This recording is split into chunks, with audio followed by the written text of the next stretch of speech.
At yun mga guys, magandang araw sa inyo. Eto na pala yung resulta ng ginawa nating tattoo. So after 1 week mahigit, magaling na siya. Dito tinitignan ko kung okay ba lahat. So okay naman, may mga part na hindi pa masyadong heal pero ang bilis na nito guys sa 1 week mahigit. Kaya ngayon, itutuloy na namin yung second session namin. Kasi full sleeve project to. Ang problema nga guys, kasi yung client ko na to, hindi siya nagbibigay ng design. Sa tuwing pupunta siya, doon lang siya magsasabi kung ano yung gusto niya. At tinatanong niya pa sa misis niya kung okay ba yung idea namin. Kaya medyo natatagalan talaga kami. Ang kagandahan naman nun guys, sure bull, parehas nilang gusto yung design. Kaya hindi talaga nila pagsisisihan sa huli. So ito pala yung sunod na gagawin namin. Tapos dito, maglalagay pa kami ng isang portrait. Madaming ang peklat dito guys. Tatakpan talaga natin yan kasi pangit naman kung hindi natin matatakpan ng maayos yung mga peklat na yan. So yung sinasabi kong peklat, ito yon. Yan, yung dalawa na yan. Medyo malalaki. At sana tumapat yan sa buhok para hindi talaga siya visible. Sa gagawin ko palang tattoo ngayon, yung lalagyan ko lang ng background, yung nasa left part ng bata. Kasi maglalagay pa po tayo ng isa pang mukha dyan. Kung lalagyan natin ng background agad dyan, may hirapan tayong i-connect yon sa isa't isa. Kaya mas okay talaga na nakaabang lang muna. Siyempre, hindi siya masyadong maganda tignan kasi kulang sa background.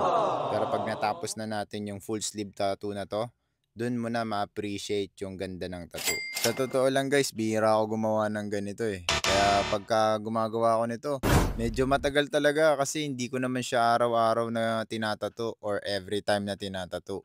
Kaya medyo mabagal tayo. At guys, portrait to, colored. Kaya dahan-dahan ka lang dapat. Hindi ka pwedeng pabigla-bigla mag-shading pagka ganitong style. So, yun lang yung mabibigay ko na tips sa inyo pagka nagtatato kayo ng portrait. Kasi nung nakaraan, nasabi ko naman na yung mga dapat nyong matutunan sa pagtato ng ganito. At yun din yung dahilan kung bakit medyo mahal yung colored portrait kesa sa black and gray. Mas matagal siyang gawin at mas komplikado.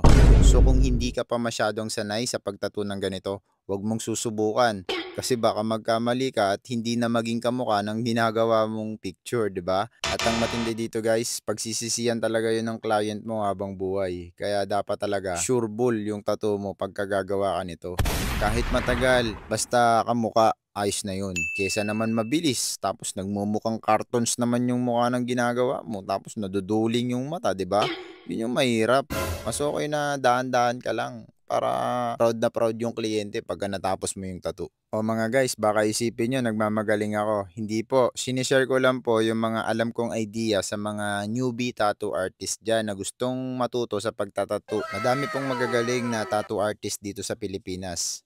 Pero majority sa mga yon, mahiyain sila. Pero may mga tattoo artist na ngayon na nagkakandak ng seminar para sa mga gustong matutong magtattoo.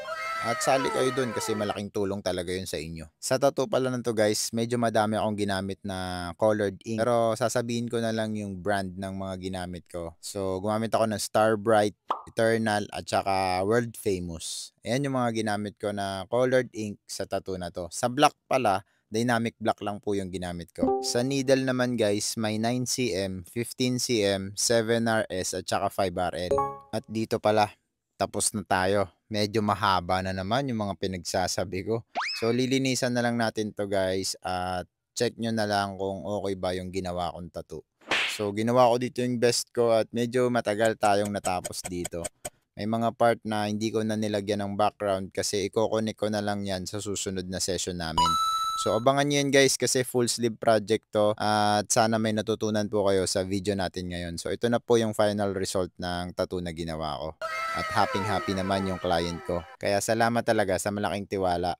At thank you din sa lahat ng nanood. Sana po supportahan niyo yung Facebook page ko. Huwag niyo kalimutan i-like at i-follow kasi marami pa po akong i-upload na tattoo videos. Kaya hanggang dito na lang muna. Sa susunod ulit.